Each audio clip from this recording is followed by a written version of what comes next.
and Human Services Agency, each of whom you will hear from shortly. I'm going to kick it off here today to announce California's latest lawsuit against the federal government, and specifically the U.S. Department of Agriculture, also known as USDA, and Secretary Brooke Rollins.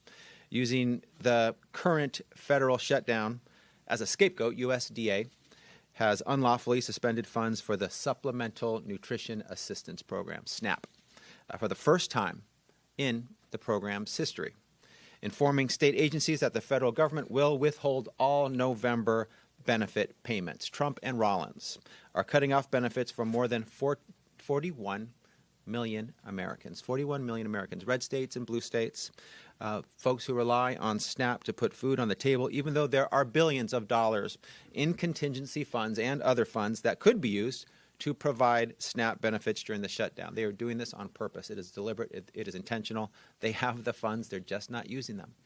The vast majority of SNAP recipients are families with kids, elderly individuals, and people with disabilities. These are our most vulnerable. Society should be judged on how we treat the most vulnerable. Trump gets an F for what he is doing here to our kids and to our most vulnerable Americans.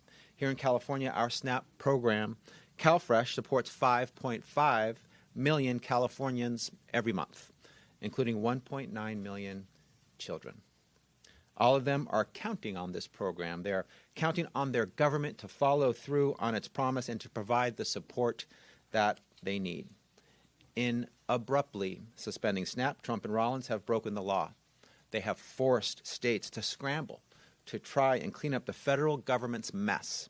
And worst of all, they've left 41 million Americans unsure of where their next meal will come from. With today's lawsuit, our coalition of 23 attorneys general and 3 governors who are standing up for the people in their state have made it clear that we refuse to stand by and allow the Trump administration to arbitrarily and unlawfully do away with a decades-old safety net program, the country's most important tool for fighting against hunger. Before I talk further about this case, I want to acknowledge the incredible teams in all of our offices who worked diligently to put this lawsuit together, including working through the weekend. It has been common that working through the weekend and late nights, sometimes all-nighters, is something that our team is no stranger to. I'm grateful for them. I'm proud of them. They don't do it for the recognition. They do it for the mission. And at California DOJ, folks who are pursuing that mission includes our government law section, our special litigation teams. We wouldn't be able to serve our respective states without these incredible public servants. I'm grateful to be one of their colleagues and to lead our department.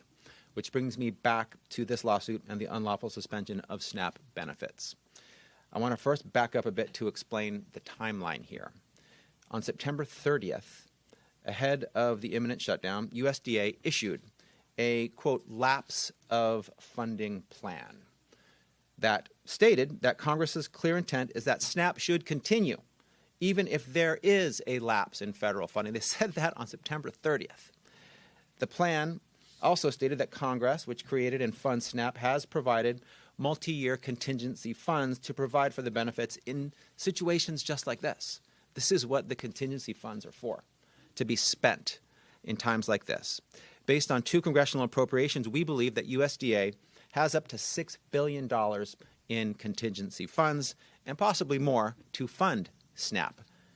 All they have to do is spend that money that is there for this purpose, but they're not. That's enough money to cover November's benefits, and there are other pots of money that USDA can access that could fund the rest of November's benefits. On October 1st, once the shutdown had begun, USDA sent state agencies a letter directing them to continue administering SNAP, including processing new applications and preparing November's benefits. 9 days later, in direct contradiction of those 2 earlier communications, USDA sent a new letter stating that if the shutdown continues, there wouldn't be enough funds for November benefits. Complete 180. The letter claimed that USDA had only just begun the process of fact-finding and information gathering to address the impact of the shutdown. It stated it needed maximum flexibility, was their term, during the shutdown, and directed us to withhold November benefit issuance files until further notice. Nothing was said about the contingency funds reserved for a situation just like this one. That seemed to be an inconvenient fact that they didn't want to talk about.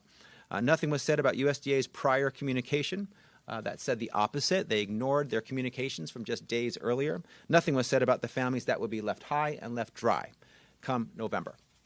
On October 24th, USDA sent another letter confirming that it was suspending November SNAP benefits.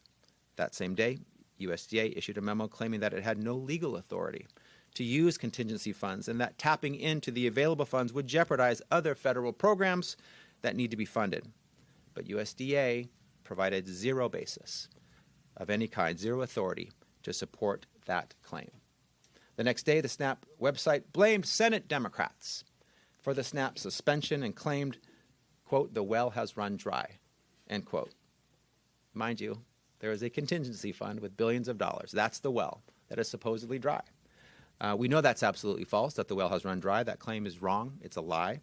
The well has up to $6 billion ready to be tapped into.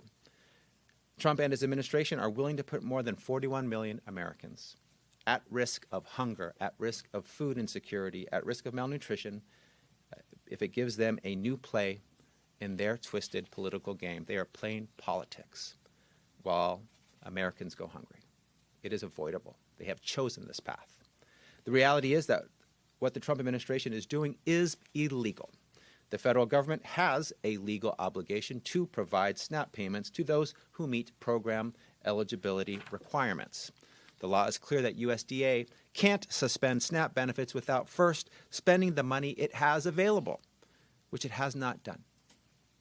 Instead of providing the benefits it can, doing the most good it can, USDA has unnecessarily and unlawfully suspended the program altogether without an adequate explanation or a plan.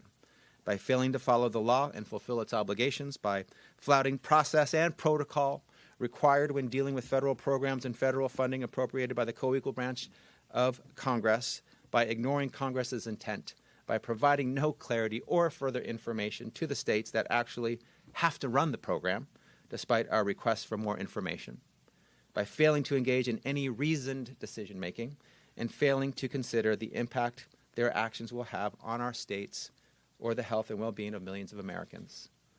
The Trump administration has broken the law again, which is why we're asking the court to make clear that this SNAP suspension is unlawful, to require USDA to use the funds available to provide as many benefits as possible and to prevent USDA from withholding benefits in November. Every American, regardless of political affiliation, should be outraged by the Trump administration's willingness to let more than 41 million Americans go hungry. Completely avoidable, not necessary, a chosen path.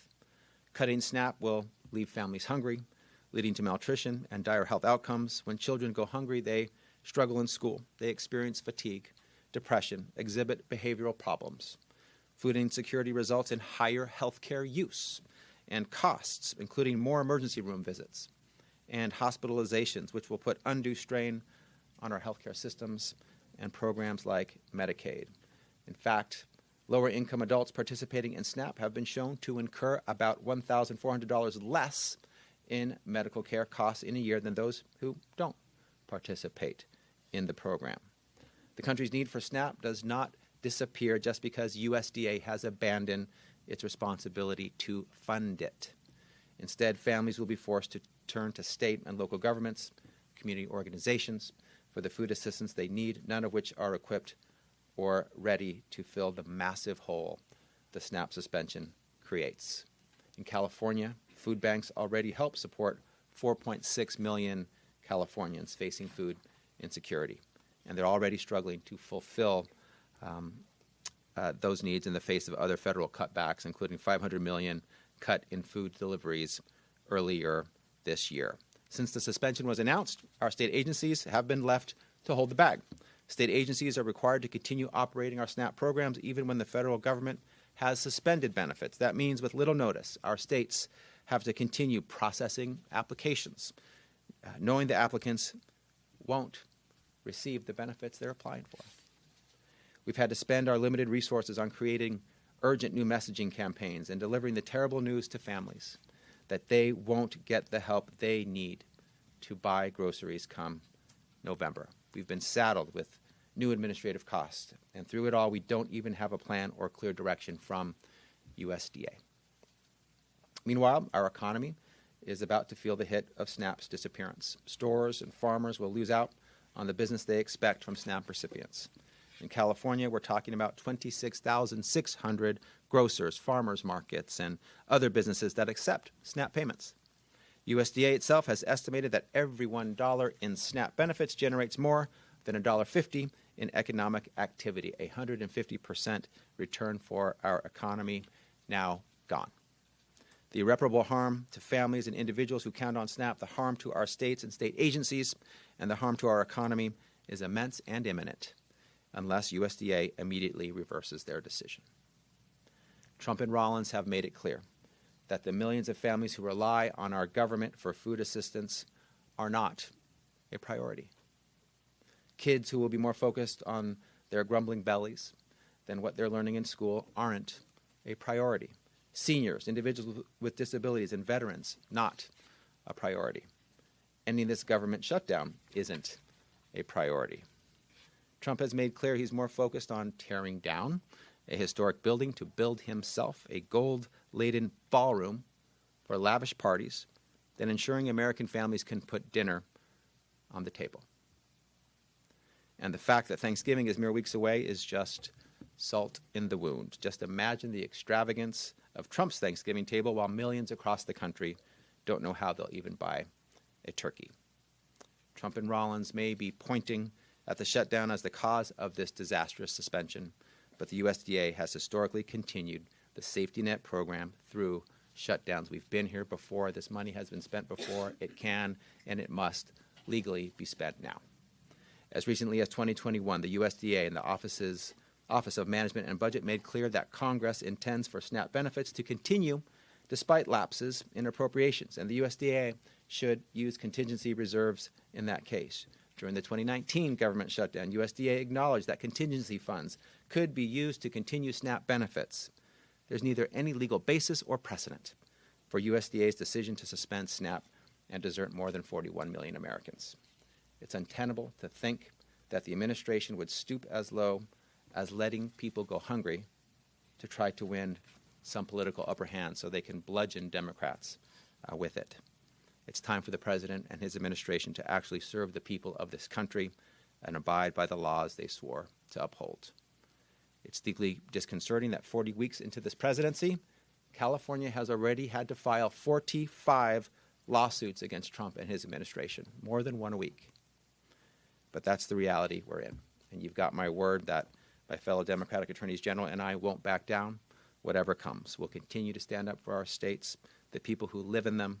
We'll continue to take the federal administration to court when they break the law, violate our Constitution, and harm our people. If they break the law, we sue. If they don't break the law, we don't sue. It's that simple. And so we've done it 45 times so far.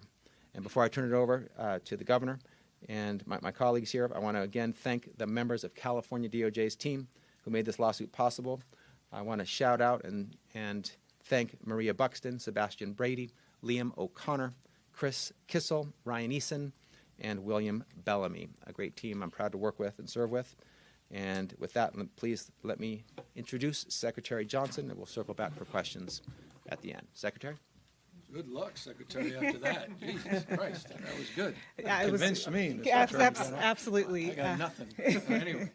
And thank you. As I'm proud to stand here alongside the Attorney General and the Governor, I'm also devastated that we must fight to simply ensure people can put food on the table, especially those with the most need. And the Attorney General covered who we're talking about, 5.5 million Californians, again, primarily families, 1.1 million older adults over the age of 60, our elders, our grandparents, over 84,000 veterans, also part of those that are impacted, low-income college students, and more. The other point of this is the cruelty couldn't be more apparent. While we have universal school meals in California, during November and December, our children are off for the holiday. And so while there's more need for resources in the household to support those children at this time, is when the federal government is deciding to take this action. So you heard from the Attorney General about the economic impact. CalFresh benefits in California are about $194 per individual or $333 per household. We also know, in addition to the health impacts and the food and nutrition impacts, that this is also disrupting poverty in California. The California poverty measure shows that poverty among all of Californians would be 3.1% higher if not for the nutrition safety net. That equates to 1.2 million more Californians in poverty without these resources. So again, we're taking action in this moment. I'm grateful that the governor has asked that we accelerate $80 million to the food banks and their networks across the state. We greatly appreciate the partnership of the California National Guard and Cal Volunteers, who's helping shore up the capacity of those food banks to get that food distributed. And we also need your help. For those of you who want to step up in this moment in your communities, we encourage you to visit cafoodbanks.org. You'll find the local food bank in your community. They'll let you know what specific donations would be most in need, and they'll also let you know how you can volunteer to be part of the solutions as we support California's values and how we support our neighbors across the state. All of these efforts, while, again, we demand that the federal government follow the law. And with that, I'll turn it over to the governor. I appreciate it. Thank you, Madam Secretary, and thank you to the Attorney General. I appreciate the comprehensive nature of this lawsuit, and so I won't belabor or repeat or be redundant except to say he's going to be successful. We will be successful. That's why we're here. We could talk about our contingency plans, and I'll add to that in a moment, but this is about as crystal clear an argument that I've seen of the 40-plus lawsuits that we have advanced. USDA shall, their own words, 930 memo just weeks ago. They said the reason we have the contingency plan is appropriated by Congress is to, in case there is a government shutdown, to advance these funds to address and mitigate this potential looming crisis, period, full stop. It's not complicated.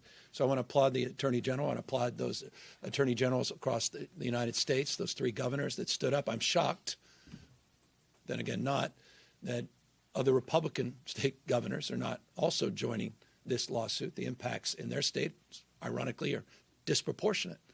Rural, red parts of this country, the impacts to these cuts are disproportionate.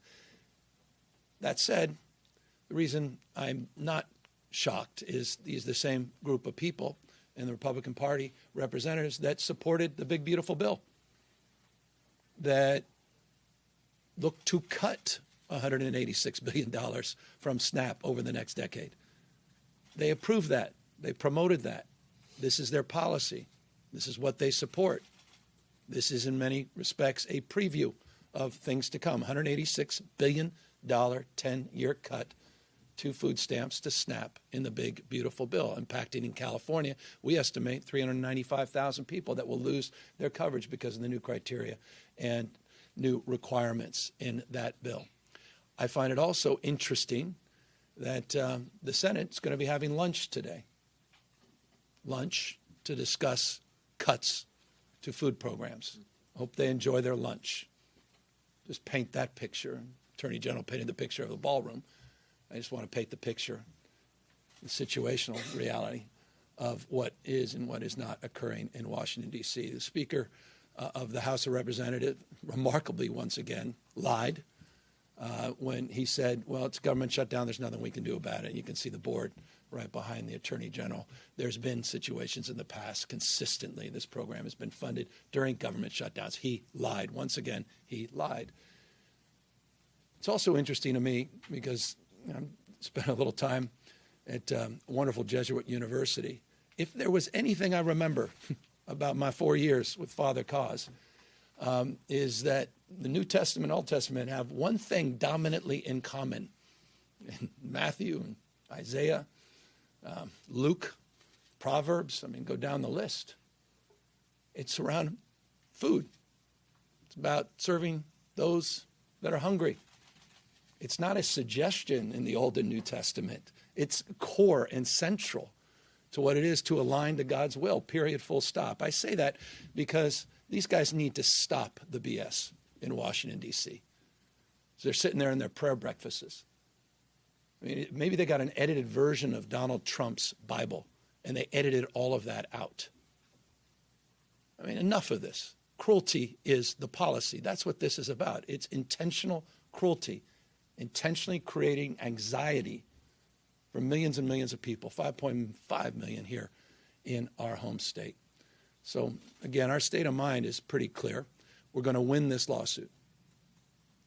And I want to thank the Attorney General and his team for outstanding job putting together the arguments and putting together the partnerships and the coalition to advance this lawsuit.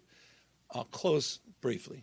In the absence of that success, California has fast-tracked the distribution of $80 million to the 50 food banks, the spoken hub wheel that we have, this system networks that support about 2,500 pantries across the state. We fast-tracked the distribution of $80 million. Just last week, we had 397 members of Cal Volunteers that were sent out to support food banks across the state of California. Hundreds more will be deployed as needed. And we also called up the National Guard, 35 National Guard men and women. And I hope you saw some videos and some photos. Proud to be there. Proud to be the good guys. Proud to not, to separate themselves from their other assignments. Proud to be back at the food banks where they were during COVID, distributing over 800 million meals during COVID, providing logistics and support for our volunteers in our food banks.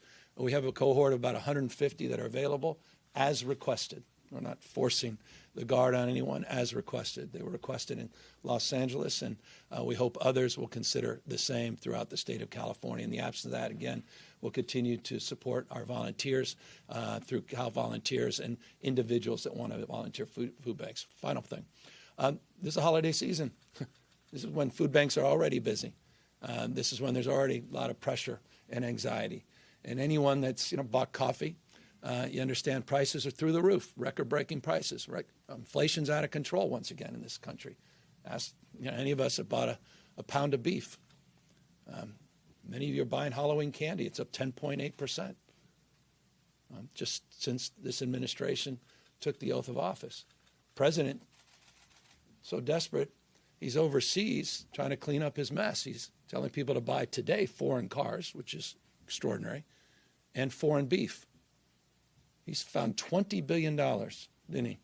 Found $20 billion to send to wannabe dictator in Argentina. Now he wants to buy beef from Argentina. $20 billion he found, but he can't provide as legally required $6 billion from a contingency fund that was set up precisely for this moment. That's about cruelty, period. That's all this is about. So respect to our AG, to our blue state governors leading the way, and shame on those Republican representatives in Congress, particularly those having lunch today as we discuss contingent plans all across the United States to help keep people fed and keep people from being hungry. With that, the AG is here to answer any of your questions. I'll start with an on-topic question, Attorney General. So process-wise, what do you anticipate just moving forward? Do you anticipate a judge making a ruling on a temporary restraining order? And then if I am a person that receives SNAP funding come this weekend, what should I anticipate? Great question. Thank you for the on-topic question. We are filing today both our complaint as well as a temporary restraining order request. The temporary restraining order request move on an expedited timeline. We can get a hearing and a ruling. Sometimes we've gotten them the same day, sometimes the next day. And that will stop and block the withholding of the expenditure of the contingency funding and allow that contingency funding to flow just as we believe it should, just as it has every other time there's been a government shutdown, and start providing for SNAP benefits to flow to Californians and to all of the 26 states in the lawsuit. I do want to make a point to the governor's point. Every red state attorney general who is not part of this lawsuit, based on the recent U.S. Supreme Court decision in CASA, they will have to explain to their people why they didn't stand up against Trump's unlawfulness that deprived their people of food, their children and seniors and the disabled of food, and how they were craven and cowardly and did not stand up for the rule of law and uphold their oath. So they're not going to get benefits because they're not in this case. We will get benefits when we win this case at all 26 states that are seeking it. So we believe we can get a restraining order in short order, and that the SNAP benefits will flow as they should have been flowing already. I have an off-topic question, but I think both of you mentioned the ballroom. I want to first acknowledge that neither one of you are leading the Capitol Annex project, but Mr. Attorney General, you voted to approve it in 2018. Mr. Governor, the Department of General Services, which you oversee, is part of it. It has been 3 years since the legislature updated the public on the cost of that project. It is happening right now. I think maybe one of your windows could probably oversee it. You can see the construction is happening, but yet the legislature's Joint Rules Committee refuses to provide an update. We've reported that they have violated the Legislative Open Records Act. They are continuing to withhold public records. I have asked for an interview for more than a year now, and no one will provide an update. I mean, is that appropriate on one of the most expensive buildings in the United States at this point? You're my attorney. And I will say, By the way, I don't think it's appropriate. They should provide you the information, period, full stop. But for you to conflate or compare and contrast is, with all due respect, I think that I would separate the ballroom and what Donald Trump just did in desecration and the process and that he evolved and the fact that he secured $300 million under curious circumstances from the annex and what the legislature is trying to do. And I'm not trying to defend those actions, but absolutely they should provide. No, but saying that you mentioned just balancing. I mean, there's construction happening in that capital I and get our it. capital, and so that's why I'm asking. Yeah, Is that appropriate, though? I mean, truly, for the public to not know how much They should that building know. That's costs? what I said. You should get that information. Well, but I Mr. agree Governor, it's inappropriate. By the way, I didn't know they were not talking to you. I apologize that members of the legislature are not talking to you. They're on recess. I'll check in with them. Let me know. I'm happy to help you try to get access to members of the California legislature with respect, not my branch of government, but I'm happy because as a taxpayer, I'd like to know as well. I appreciate the question you asked, and I think it would be appropriate to provide that information, and you should have access to it. It's the public's building. You absolutely deserve that. So yes, it's inappropriate. Yes, you deserve that information, and yes, we're happy to help you. I appreciate that. Thank you. Okay. I have a question about the open AI news from today, just for both of you, Mr. Governor and Mr. Attorney General. How engaged have either or both of you been with OpenAI? Mr. Governor, I know that like a lot of your allies have been hired by OpenAI now that they are transitioning to a for-profit model. I'd like to hear about that from you. And also, Mr. Attorney General, have you gotten any kind of deal or agreement from them on children's safety, which is at risk? Like, how will the state continue to oversee this? Yeah, I've been personally involved. My team has been deeply involved for over a year and a half, an investigation and the negotiations with OpenAI about their adherence to their mission as a charitable organization that operates here in the state of California. That's our nexus. As the California DOJ, we oversee charitable organizations. OpenAI is a charitable organization, of course, with a proposed public benefit corporation that will be part of their broad structure. But that is our nexus. We have been working with them. We entered into an MOU late last night with them that had major concessions on their part, in our view, that help them adhere to their mission going forward, ensure safety, including the safety of children going forward. That's part of their broader mission. Their mission is to have AI for the benefit of all humanity. Children are part of humanity. Children's safety is part of benefiting all of humanity. And so this was a moment in time where we got major concessions around, but we will get notice of any change in control of the board. We'll get notice of any change in mission. Importantly, we also got a commitment that they'll stay and operate in California. We believe that great nonprofits and great businesses can be based in California, grow in California, thrive in California, and be safe and create safety for those that they serve. And we expect OpenAI to do both. they must do both, as is required. So more details in the MOU. We will have an ongoing role with respect to making sure they adhere to their nonprofit mission and do everything to potentially and lawfully to protect children and ensure safety of all those who use their services. And we will be vigilant in that ongoing role. Governor, question for you when it comes to Prop 50. The New York Times had an article reporting on a conversation in which you and your team members mentioned that you no longer need campaign donations from small donors. Can you kind of expand on the confidence that exudes about the election? Well, I know I did I don't know about any reporting about those Zoom conversations, but at a very public interaction with that donor base, because I did a video saying, please stop sending money. 1.2 million contributors, or contributions rather, have been received. $38 million in small dollar. It just blew past our expectation. And so we have the budget, period, full stop, to complete what we set out to do, which was to be successful and win Proposition 50. I admit, and I appreciate the question, it's the first time, I don't know, likely to be the last time, that I've ever said, stop, please don't send any more money. I don't know many elected officials have ever been able to lay claim to that, period, full stop.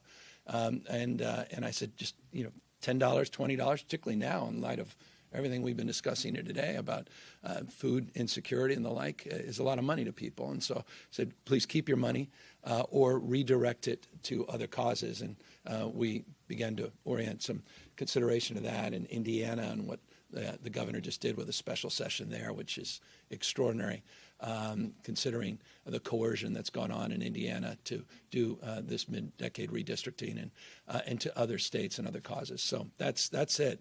But I also made it crystal clear, it doesn't mean we've won the campaign, quite the contrary. It just means we're being honest with people. We don't need the money, but the money that has been raised is going to be utilized for our field campaign, which is one of the biggest in state's history, and to make sure we deliver on what we've been promoting. So we made the point we're running the 110-yard dash, not the 90-yard dash. It's all about get out the vote now. But the low dollar money we just don't need at this moment. Mr. Governor, to follow up on that, I wonder in this final week, the home stretch, do you have plans to be out on the campaign trail this weekend? Or yesterday, last night, today, every day. No, that's all I've been doing. I mean, I've been all over the state. Just got in late last night from Southern California, a number of events. We were in San Jose just a few days ago doing events and get out the vote. And look, this is, it's a familiar time of the year for a lot of us. And so a week or so left to Election Day. And to me, everything's on the line. And I don't, what more evidence you need? This lawsuit, 42 others plus that the AG is filed now, what's going on with these illegal tariffs and the impact that's having on cost of candy, the cost of backpacks and back-to-school supplies, the impacts of those tariffs, those taxes on all of you, the recklessness of this administration, yes, the wrecking ball at the White House and the East Wing, the $173 million that they apparently were able to find for Kristi Noem's brand new planes, but they can't again find money for food stamps at this time. The supine Congress and increasingly supine Supreme Court, this shadow docket, the emergency docket, where they continue to give license to the President of the United States to racially profile Americans basis of their skin color, where they congregate and the language they speak. I mean, this is extraordinary moment. And so I think Prop 50 is deeply part of that. And so we're going to do everything we can over the course of the next week to remind people what's at stake and I think really trip up some of that momentum on the Trump administration. And I wanted to just follow up. You mentioned the fundraising email this morning, directing donations to the fight in Indiana. Can you sort of put, from your perspective at this moment, obviously it's changing as other states jump in, and but how does Prop 50 fit into the national? Look, this guy, Donald Trump, wants to rig the election before one vote is cast. It's completely consistent with a guy that referenced January 6th as a beautiful day where he tried to light democracy on fire and tried to wreck our democracy. He made phone calls to the Secretary of State in Georgia, and he followed up consistent practice by making calls to governors all across this country, starting with Greg Abbott, who he later said he was, quote unquote, entitled to 5 new Texas seats. You saw what happened in Missouri, saw what happened in North Carolina. Their legislative leaders couldn't even, they just said they might as well have used the phrase, dear leader. What they're doing now with special session, which, by the way, the governor knows better. He didn't want to do this in Indiana, but the threats coming from the Trump administration to Republican governor, this is just unprecedented in American history. And so Prop 50 is our way of fighting back. He's rigging the game. He can't win. He's weak. That's what this is all about. He's a race against the clock. He knows he's going to lose the midterm elections. He knows it, so he has to change the rules because he can't win fairly. He can't win if the rules are not changed in his favor. That's why he's rigging the election. That's why he sent masked men, Greg Bovino, who's in court appropriately today. When we kicked off our Prop 50 campaign, he sent his masked men, his secret police. They at least appear to be acting as secret police, sworn in office, swearing an oath to the President of the United States. Listen to Bovino's defense of what he just did, throwing chemicals at people against a court order. He said, I work for the President and Kristi Noem. No, you don't. You work for the people of the United States of America. You took an oath of office to the Constitution of the United States of America, not to one man. That's a preview of things to come, part of the rigging, part of the voter suppression. It's exactly why the National Guard were federalized through Election Day. That's a preview of things to come, not just in California, but all across the United States in 2026. And yes, and the AG, I'm sure, is eager to grab the mic on this final point. That's why he sent these election monitors to 5 curious counties in the state of California, a preview of things to come all across the United States of America, to intimidate, to create a false pretext, to go to federal court and say somehow this election was stolen, that it was conducted illegally. This is all happening in plain sight. This is not about blue versus red. This is about red, white, and blue. This is about the United States of America. It's about what our founding fathers lived and died for. So Prop 50 is central to that. Being successful is foundational to that. And so we're fighting back. And we're doing it not just rhetorically. We're doing it substantively through lawsuits, litigation, policy making, and the work that Kim is doing and her team in terms of trying to address people's anxieties and fears and needs. And we're doing it substantively, the people of this state. And I think they're going to send a very powerful message to the rest of the country that there has to be a new approach to dealing with Trump and Trumpism, that what we've done in the past has not been working. He did not expect that we would go to the ballot. I think the best he expected is I would submit an op-ed and pray that maybe one of the major newspapers would pick it up. They didn't expect this. And the fact is, 1.2 million contributors, millions of people stepped up to this from all 50 states. That's why it's Prop 50. It's about the United States of America, not just the state of California. They didn't expect people to stand up like that. They didn't expect 7 million people to peacefully protest at the No Kings rally. People are waking up and pushing back. And again, applaud the AG for doing just that here today. Mr. Governor, back to the SNAP issue, I think it's a cudgel by the Trump administration in this showdown with Democrats. And do you have any thoughts on how Democrats should proceed?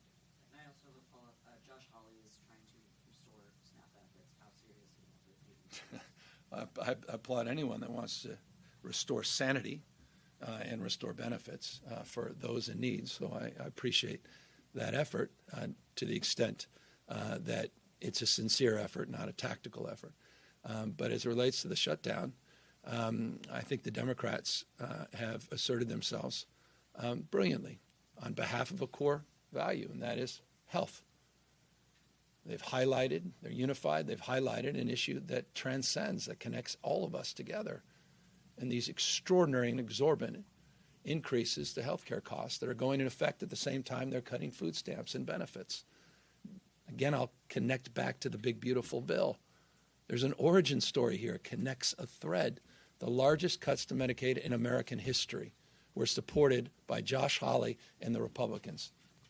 They supported some of the largest cuts to food stamps and SNAP in American history, $186 billion over the next 10 years, before this manufactured crisis, this decision that they're making, this choice they're making not to provide the contingency funds to mitigate the impacts during Thanksgiving, during the holidays when we give thanks and we come together as a community and as a family. They chose. That's cruelty. So this ends when Donald Trump decides to get back on a plane and come back to the United States of America and in good faith negotiate with a co-equal branch of government. He'll have time on the plane, and I would encourage him to read the Constitution of the United States of America. 3 co-equal branches of government. Popular sovereignty, the rule of law. President Trump, it's the rule of law, not the rule of dawn. The president and Congress will decide when this shutdown ends. But I've never in my lifetime, and there have been many shutdowns, experienced a president so disassociated, disconnected from the pain and suffering of the American people that he turned their back and went overseas with a crisis of this magnitude at this moment, who went golfing the weekend before the shutdown, who had one meeting that he refused to invite cameras in, which for Donald Trump is an extraordinary act, where he put hats that said Trump 2028 and sent out selfies or Truth Social tweets. He is an unserious president. And so, to the extent there are serious members of Congress, and this individual senator, as you referenced, is asserting himself, trying to be one of them, I wish him luck at the Senate lunch today as he talks about food cuts to millions and millions of Americans. Governor, I saw $80 million from California to food banks. Can you talk about what exactly would it do and how long is that expected? It's not enough. It's 1 point. Look, we've got some humility here. It's $1.1 billion a month that the federal government is providing. So food banks at this time of year, again, are busy. And the food bank, all their representatives will say this, $80 million is not going to be close to enough. I've talked with legislative leaders. I'm going to add a topic, the next conversation around the annex. Appreciate that. But I talked to legislative leaders about this issue and what we can do together. I'm in the process, as you know, of putting together next year's budget. This is when I get busy with the budget, which I'll submit in January, and additional resources that we can work together to find. Trying to do that for a myriad of other programs, from Planned Parenthood to issues across the spectrum because of what's happened in Washington, D.C., and have to find a way to balance all those things. But we were pleased to be able to work with agency to get those dollars distributed. And again, it's to 50 specific grantees, and then they work with hundreds, quite literally hundreds, over 2,000 specific pantries and programs throughout the state. We're encouraging more volunteers. We're bringing in our own volunteer corps, and again, the National Guard, to the extent logistics becomes a growing issue. But no, $80 million, I'm mindful, is not going to do the job, and so we're going to have to do more. Mr. Governor, I wonder if you have a pulse on the public perception of National Guard troops at food banks. Obviously, they're there to help with operations, but I imagine there might be some uneasiness given the last few months. Is there any concern that might scare people away from going into Yeah, these? that's why it's voluntary. It's why they're requested. And you know, one of the wonderful things, and I saw so many interviews with National Guard, and they're not, you know, they were so pleased to get back to what they do best. I mean, these are the same National Guard men and women. By the way, these are teachers, doctors, nurses. These are folks that work at food banks. These are your neighbors. These are healthcare workers. These are remarkable public servants and patriots. These are the folks that we deployed, 3,000+ of them, to help with the recovery for the fires in Los Angeles. I mean, the biggest problem we had, I'll remind you, with the National Guard in Los Angeles was the amount of food and water that they were receiving, the number of selfies that were being requested. It was overwhelming, the gratitude in every part of that county. It was really wonderful to see. Only Donald Trump could destroy that trust. And so on that topic, we're sensitive to that. But one of the great things to me that really sensitized me was redirecting to the mission to which they should be used for, was how grateful many of them were. And they said that. You'll see some of you have quoted, some of you have written about it, and I appreciate that. I think it's important. They're saying, thank you. This gives us a chance once again to reintroduce who we are and what we're about. We don't have masks on. We're not being told to hide. We're not coming in with guns. But I'm deeply mindful, not only mindful of the frame of your question, which is great. We also have met with advocacy groups and others that have expressed that concern. And we made the point, to the extent they're needed, we can use them logistics in the background. We can organize them in a very distinctive way. We'll curate that. And we're not trying to do things to you, but with you to the extent you need it. But the LA example was really wonderful and heartwarming. And I hope it's a model that will encourage others. Governor, we saw the interview this weekend. You've been asked about the president question over and over again. There was a different response this weekend on Sunday's CBS This Morning with Robert Costa. I'm just curious if you can shed some light on that. Nothing more. There's no. I was just being honest about the fact that people have conversations, and so I thought it'd be better to be direct as opposed to do the usual kabuki that politicians tend to do on the subject. But beyond that, there's quite literally nothing to add. Quite literally nothing more to add. Any message for Californians who are about to start buying their Cover California 2026 plans for you or for Secretary? Yeah, I mean, look, some are going to experience 388% increase. 388% increase. That's what this whole government shutdown's about.